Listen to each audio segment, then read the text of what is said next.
12 मई को खुलेंगे बद्रीनाथ धाम के कपाट। राज दरबार में बसंत पंचमी के शुभ अवसर पर घोषित की गई तारीख। ब्रह्म मुहूर्त में सुबह 6 बजे खुलेंगे कपाट।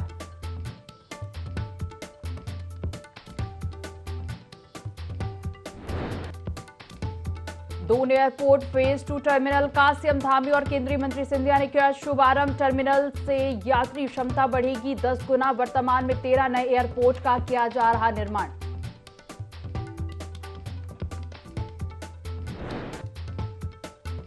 पुलवामा हमले की बरसी आज। सीएम धामी ने एक्स पर पोस्ट कर दी शहीदों को श्रद्धांजलि। मां भारती के अमर सपूतों को किया नमन।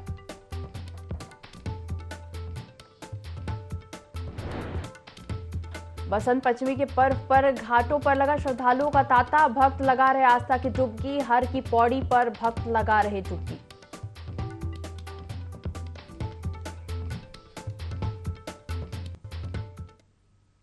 देवभूमि लाइव देख रहे हैं यहाँ पर, मैं हूं आपके साथ दिव्या। बुलेटिन की शुरुआत करेंगे खबरों के साथ। दून एयरपोर्ट के फेज 2 टर्मिनल का सीएम धामी और केंद्रीय नागरिक उड्डयन मंत्री ज्योतिरादित्य सिंधिया ने शुभारंभ किया।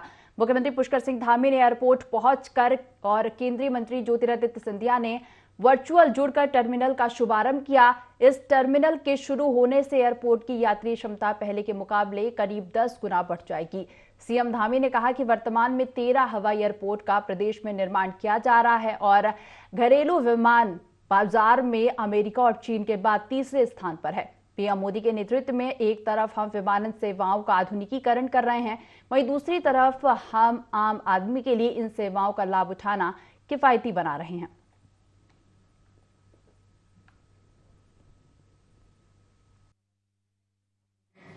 एवं पर्यटन की दृष्टि से एक महत्वपूर्ण राज्य है और हर वर्ष पर्यटकों की संख्या लगातार बढ़ती जा रही है। राज्य सरकार का ये प्रयास है कि श्रद्धालुओं एवं पर्यटकों को राज्य में आने पर आवागमन की हर सुविधाएं मिलें, उनको परेशानियों का सामना न करना पड़े, उनकी यात्रा सरल हो, सुगम हो और हर प्रकार से सहजता से वो अपनी यात्रा पूरी कर पाए। इसमें सबसे महत्वपूर्ण योगदान हवाई सेवाओं का है। भाइयों बहनों, हम जॉलीग्रांट एयरपोर्ट को अंतर्राष्ट्रीय स्तर का बनाने के लिए लगातार प्रयास कर रहे हैं, जिसके तहत ही आज ये टर्मिनल का उद्घाटन हुआ है, नए टर्मिनल का। इसी के साथ साथ अभी हम सब लोग सुन रहे थे आदरणीय ज्योतिरादित्य सिंधिया जी को कि उन्होंने कहा कि उत्तराखंड में अन्य 2 एयरपोर्ट भी तेजी से विकसित होने की ओर आगे बढ़ रहे हैं। उनका भी निर्माण कार्य आगे निकट भविष्य में प्रस्तावित है। पंतनगर एयरपोर्ट जो बहुत ही महत्वपूर्ण है, जहां पर एक बड़ा सिटकुल है, वहां पर एग्रीकल्चर यूनिवर्सिटी है और पूरे कुमाऊं क्षेत्र और मानस खंड के लिए एक द्वार है वहां भी, तो वहां पर अंतर्राष्ट्रीय एयरपोर्ट के रूप में विकसित करने के लिए एयरपोर्ट अथॉरिटी ऑफ इंडिया द्वारा OLS सर्वे उसका कर लिया गया है। राज्य सरकार की तरफ से भी जो औपचारिकताएं होनी थी वो सभी औपचारिकताएं कर ली गई हैं। पिछले माह मेरे द्वारा और आदरणीय ज्योतिरादित्य सिंधिया जी के मार्गदर्शन में हमने जॉलीग्रांट से पिथौरागढ़ के मध्य हवाई सेवा का शुभारंभ कर दिया है। दिल्ली में 17 और 18 फरवरी को भाजपा की राष्ट्रीय परिषद की बैठक होने जा रही है, जिसमें उत्तराखंड से भाजपा के वरिष्ठ नेता और पदाधिकारी शिरकत करेंगे। भाजपा प्रदेश प्रवक्ता सुनीता विद्यार्थी ने बताया कि इस बैठक में भाजपा के सभी पदाधिकारियों के साथ साथ सभी सांसद, पूर्व सांसद और विधायक भी शामिल होने वाले हैं। साथ ही उन्होंने कहा कि बैठक में आगामी लोकसभा चुनाव की रणनीति बनाई जाएगी और चुनावी अभियानों में और नए कार्यक्रम सम्मिलित किए जाएंगे।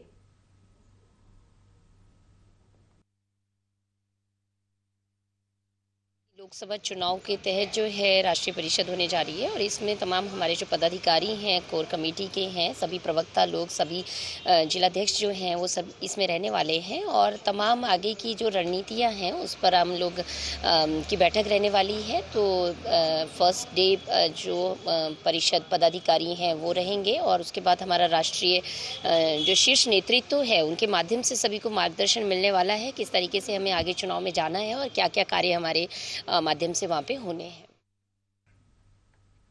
कांग्रेस कार्यकर्ताओं ने यूसीसी बिल पर एक ज्ञापन एसडीएम विकासनगर के मार्फत राज्यपाल को भेजा। कांग्रेस कार्यकर्ता पूर्व विधायक नवप्रभात के नेतृत्व में विकासनगर तहसील परिसर में एकत्र हुए और यूसीसी बिल के खिलाफ नारेबाजी की।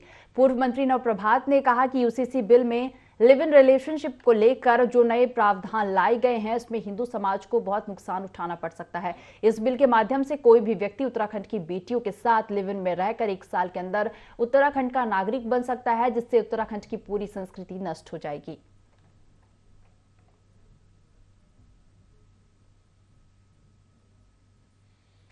हमारे सामने आया, मेरा अपना मानना ये है कि इसमें बहुत सी चीज़ें ऐसी हैं जिसमें समाज के विभिन्न वर्गों से बात की जानी जरूरी है, पर फिर भी जो उसका प्रथम भाग है और जो उसका द्वितीय भाग है, इस पर तो न्यायालय में ही विचार विमर्श हो सकेगा और उसमें समाज के हर हिस्से को अधिकार होगा कि वो अपनी बात को कह सके। पर जो तीसरा हिस्सा उन्होंने जोड़ा है, जिसमें उन्होंने बिना शादी के साथ रहने और एक अलग किस्म का वैवाहिक जीवन बिताने को कानूनी मान्यता प्रदान कर दी है, इससे तो हमारे समाज का पूरा ढांचा ही छिन्न भिन्न हो जाएगा और कोई भी व्यक्ति 1 साल के लिए उत्तराखंड में आकर इस प्रावधान का फायदा उठाकर इस रिलेशनशिप का पंजीकरण करा सकेगा।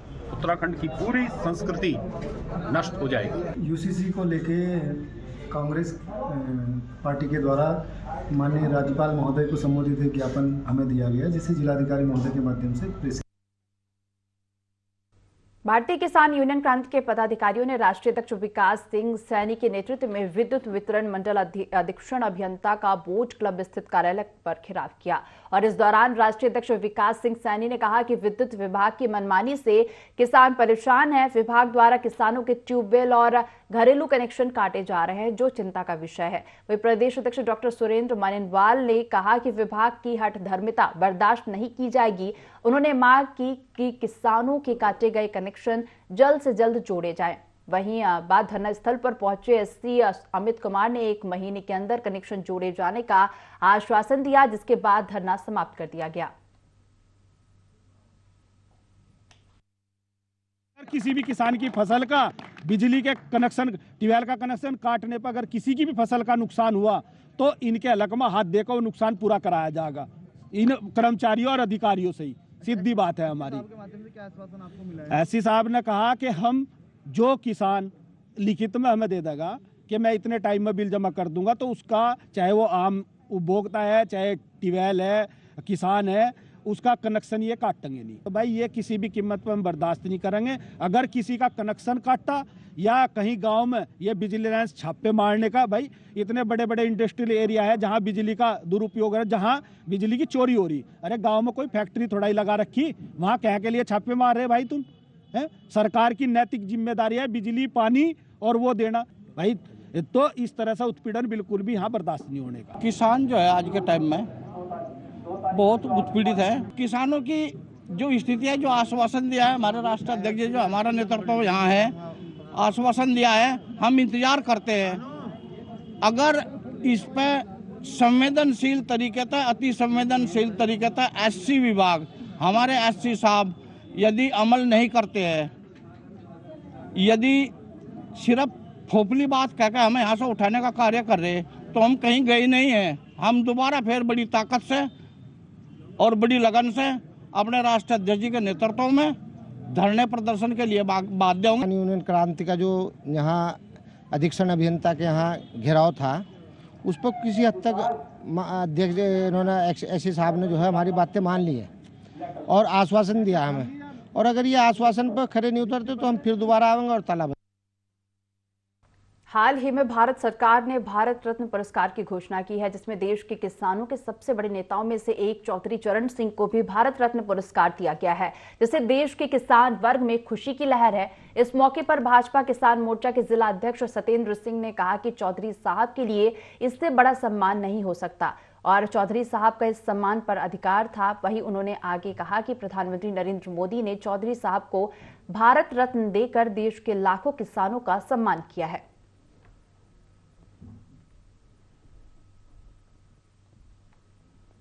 निर्णय है जिससे न केवल एक वर्ग विशेष बल्कि पूरा किसान वर्ग, पूरा किसान समूह इससे गौरवान्वित है। बार बार इस भारत रत्न दिए जाने के उपलक्ष्य में माननीय प्रधानमंत्री जी का, भारतीय जनता पार्टी की सरकार का बहुत बहुत हृदय से आभार व्यक्त करते हैं। हालांकि बहुत पहले ही ये सम्मान चौधरी साहब को दिया जाना था, लेकिन तत्कालीन सरकारों ने चौधरी साहब की उपेक्षा की और उन्हें जिस सम्मान के वो हकदार थे वो कभी दिया नहीं। लेकिन आज हम सब लोग बहुत ही प्रसन्न हैं कि भारतीय जनता पार्टी की सरकार ने देश के एक ऐसे किसान नेता को, जो एक किसान परिवार से निकलकर इस देश के प्रधानमंत्री रहे और जिन्होंने अनेकों आदर्श स्थापित किए, ऐसे व्यक्तित्व को इस सम्मान दिया है। लोहाघाट के डिग्री कॉलेज हीराकोट रोड में भूमलाई के पास जंगल में असामाजिक तत्वों ने आग लगा दी, जिसके चलते बुरास के पेड़ों को भारी नुकसान पहुंचा है। वहीं पर्यावरण प्रेमी सुरेश जोशी ने इस घटना पर नाराजगी जताते हुए वन विभाग से असामाजिक तत्वों पर कार्रवाई करने की मांग की है। वहीं लोहाघाट रेंजर दीप जोशी ने बताया कि मामला संज्ञान में आने पर वन कर्मियों को आग बुझाने के लिए भेज दिया गया था। उन्होंने लोगों से जंगलों में आग न लगाने की अपील भी की है।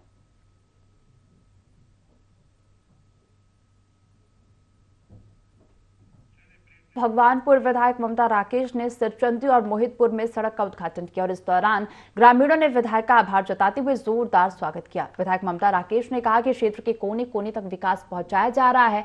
उन्होंने बताया कि सिरचंदी गांव में 55 लाख की लागत से इंटरलॉकिंग टाइल सड़क का निर्माण किया जा रहा है। इसके अलावा मोहितपुर में 8 लाख की लागत से सड़क बनी है। अन्य गांवों में भी सड़क के काम तेजी से किए जा रहे हैं। उन्होंने कहा कि ग्रामीणों की समस्या के लिए वह सदैव तत्पर हैं। ग्रामीणों की समस्या का तुरंत समाधान किया जा रहा है। समाज के कुछ व्यक्ति यहाँ रहते हैं जिन्हें काफ़ी कठिनाई थी और हमने चुनाव में इनसे वादा किया था कि इस सड़क को हम अतिशीघ्र बनवाने का काम करेंगे। उसी के रेफरेंस में, क्योंकि बीच में टंकी का काम चल रहा था, टंकी की वजह से ये सड़क तोड़ रखी थी। ये निर्माण कार्य लगभग टंकी का पूरा होने को है, तो इसी के तहत अभी ये सड़क निर्माण हमने कराया है। सीसी इंटरलॉकिंग टाइल्स द्वारा इस सड़क का निर्माण कराया गया है। लगभग 7 लाख रुपए की लागत से इस सड़क का निर्माण कराया है। अतिवृष्टि के कारण सड़क ध्वस्त हो गई थी हमारे किसान भाइयों की, तो उधर भी हमने गन्ना विकास परिषद से 48 लाख रुपए लगभग का काम कराया है, जिसका कार्य चल रहा है। उसमें पत्थर वगैरह डल गए हैं और अब उसमें तारकोल का काम शुरू किया जाए। रुद्रपुर के एक घर में एक लड़की के गोद भराई के दौरान एलपीजी सिलेंडर में आग लग गई, जिसमें करीब कई लोग घायल हो गए, जिनकी हालत गंभीर बताई जा रही है। आनन फानन में झुलसे सभी लोगों को इलाज के लिए अस्पताल पहुंचाया गया, जहां उनका इलाज किया जा रहा है। जिला अस्पताल के पीएमएस राजेश सिन्हा ने बताया कि सभी का बेहतर से बेहतर इलाज किया जा रहा है। इलाज में किसी तरह की लापरवाही नहीं बरती जाएगी।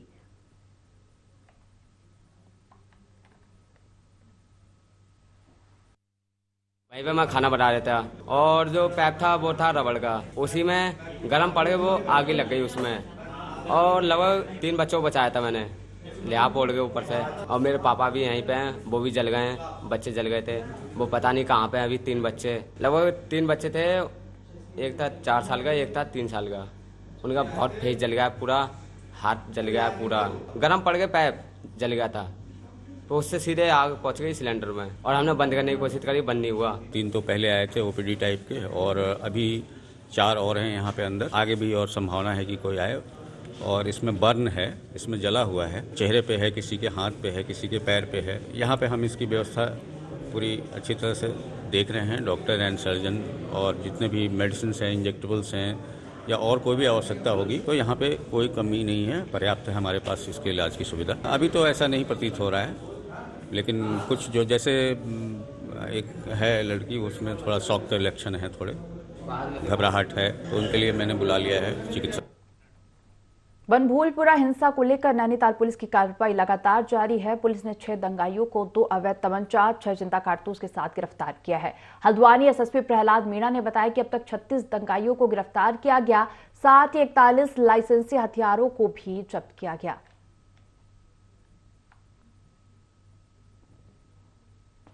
करते हुए हमने इसमें कुछ दिन पहले ये तीन एफआईआर में आज जो है हमारी टीम ने 6 और लोगों को गिरफ्तार किया है। इसमें से 3 लोग जो हैं जो थाने के बाहर घटना हुई थी, थाना जलाने की कोशिश की, उसमें गिरफ्तारी हुई है। एक अभियुक्त की गिरफ्तारी जो पुलिस का वाहन था और जो हमारे कर्मचारी से रिवॉल्वर छीना उस मामले में, और 2 अभियुक्तों की गिरफ्तारी जो नगर निगम के व्हीकल थे उनके डैमेज में और उस क्षेत्र में हुए पथराव मारने के मामले में हुई है। तो इस तरीके से आज हमने 6 और अभियुक्तों की गिरफ्तारी की है। अब तक इस मामले में 36 अभियुक्तों की गिरफ्तारी हो चुकी है।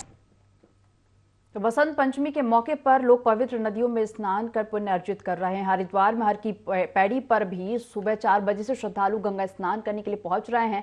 बसंत पंचमी पर मां सरस्वती की पूजा की जाती है और इस दिन गंगा में स्नान का विशेष महत्व बताया गया है। हर की पैड़ी पर पहुंच रहे श्रद्धालु गंगा में आस्था की डुबकी लगाने के बाद दान पुण्य करते हैं। बसंत पंचमी पर पीली वस्तुएं दान की जाती हैं।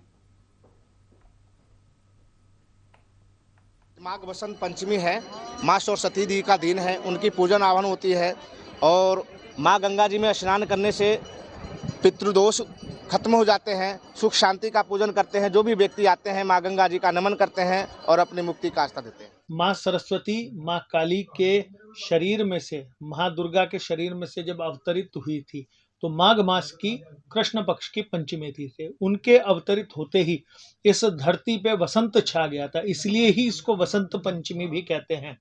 और भगवान श्री कृष्ण के आशीर्वाद स्वरूप भी माँ सरस्वती को है कि आज के दिन आपका पूजन किया जाएगा। इस बार के बहुत ही सुंदर रवि नामक योग पड़ रहा है। स्नान करने के पश्चात पीत वस्त्र धारण करें, पीले वस्त्र धारण करके पीले चावल ही अर्पण करें मां सरस्वती को और उनका पूजन करने से घर में सुख, शांति और विद्या का घर के अंदर प्रादुर्भाव होता है। और वो विद्यार्थी जो विद्या अध्ययन में लगे हैं, जिन लोगों के घर में शुभ काम होने हैं, आज के रवि महायोग के अंदर विशेष तौर पर शुभ काम भी शुरू हो जाएंगे। यज्ञोपवीत संस्कार के लिए भी स्वयं सिद्ध मुहूर्त है। बागेश्वर बस स्टैंड की ओर आ रही बस के ब्रेक फेल हो जाने से एक बस अनियंत्रित होकर कार से टकरा गई, जिससे एक दुकान भी क्षतिग्रस्त हो गई और इस दुर्घटना में एक व्यक्ति को चोट आई है। पुलिस ने मामला दर्ज कर लिया है और जांच में जुट गई है।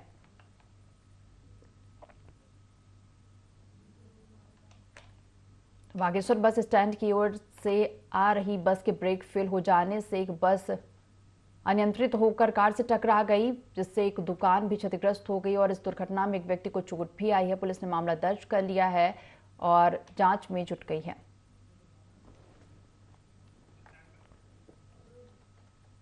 गोविंद वल्लभ पंत कृषि और प्रौद्योगिकी विश्वविद्यालय के मौसम विभाग ने पूर्वानुमान को लेकर जानकारी दी है। जीबी पंत विश्वविद्यालय के शोध निदेशक और मौसम विशेषज्ञ डॉक्टर एएस नैन ने बताया कि इस बार के मौसम का पैटर्न पूर्व की भांति बिल्कुल अलग रहा है। इस बार ठंड देर से आई है और देर तक रही है, जिससे पश्चिमी विक्षोभ थोड़ी देर से सक्रिय हुए हैं। इससे अब जो कोहरा और बादल छटे हैं, जिससे तापमान में हल्की वृद्धि हुई है, उनके साथ साथ पश्चिमी विक्षोभ है उनकी संख्या भी बढ़नी शुरू हो गई है। वहीं आने वाले 2 दिनों में मैदानी क्षेत्रों में बादल छाए रहेंगे और उच्च पर्वतीय क्षेत्रों में बारिश के साथ साथ बर्फ पड़ने की संभावना है।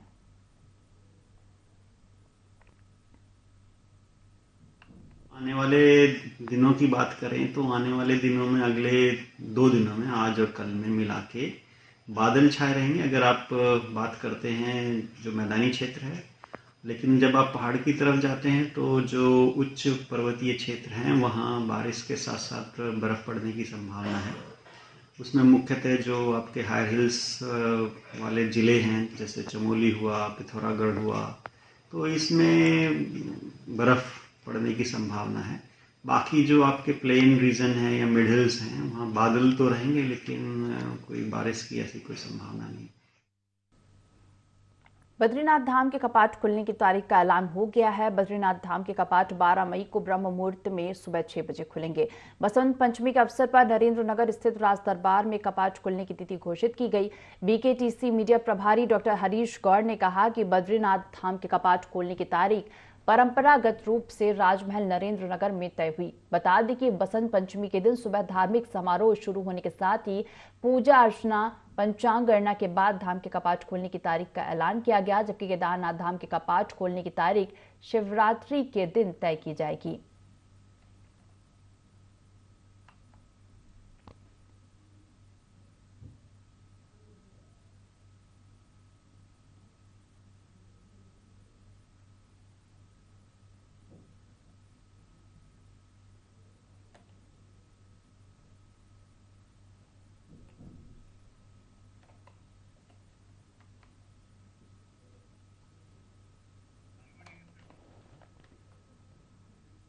सीमांत क्षेत्र जोशीमठ में बसंत पंचमी का त्यौहार धूमधाम से मनाया गया। जोशीमठ के मध्य ज्योतिर्मठ स्थित आदि गुरु शंकराचार्य द्वारा स्थापित पौराणिक ज्योतिषर महादेव मंदिर के कपाट 1 महीने बाद खुले और बसंत पंचमी के अवसर पर विशेष अभिषेक और पूजन किया गया। भगवान शिव को जौ की बालियां अर्पित की गई। मंदिर के मुख्य पुजारी आचार्य महिमानंद उनियाल ने बताया कि अब ज्योतिषर महादेव के कपाट आम भक्तजनों के दर्शनार्थ खोल दिए गए हैं।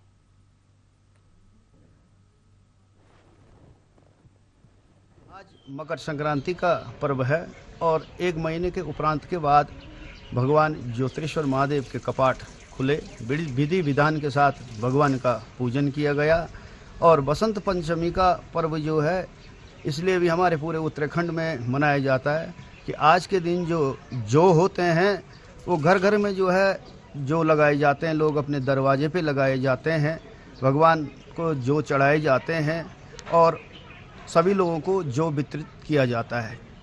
ऐसी मान्यता है कि इस जवारे वितरित करने से धन धान्य की वृद्धि होती है, नगर में सुख शांति समृद्धि बनी हुई रहती है और हमारे पूरे उत्तराखंड में बसंत पंचमी का जो त्यौहार है, ये पर्व है, ये बड़े हर्ष और उत्साह के साथ जो है घर घर में मनाया जाता है।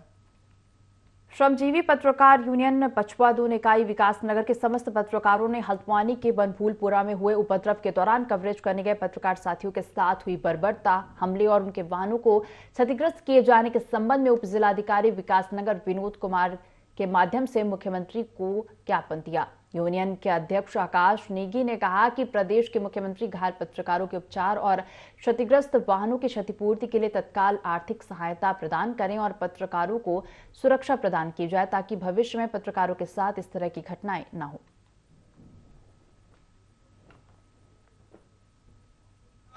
अधिकारी के माध्यम से माननीय मुख्यमंत्री को ज्ञापन दिया गया है। विकास नगर के अंदर श्रमजीवी पत्रकार यूनियन जगाने का काम कर रही है कि कहीं ना कहीं गाड़ियां फूकी गई है, हमले हुए हैं, उनको मुआवजा मिला जाए और ऐसी घटना पुनः दोबारा कभी भी ना हो। पत्रकार सेफ कैसे होगा? अगर चौथा स्तंभ सेफ नहीं है तो क्या होगा देश का?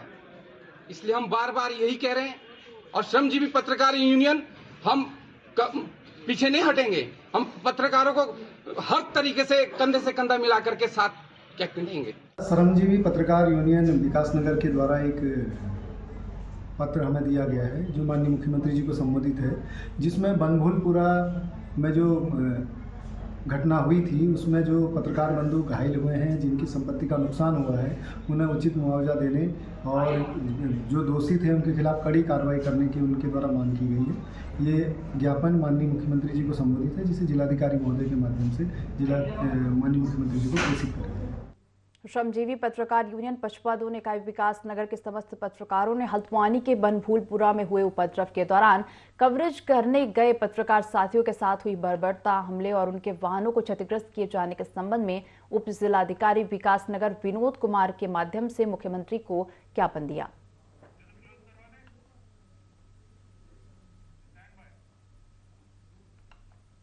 इस बुलेटिन में फिलहाल इतना ही। आप बने रहिए IND24 के साथ। नमस्कार।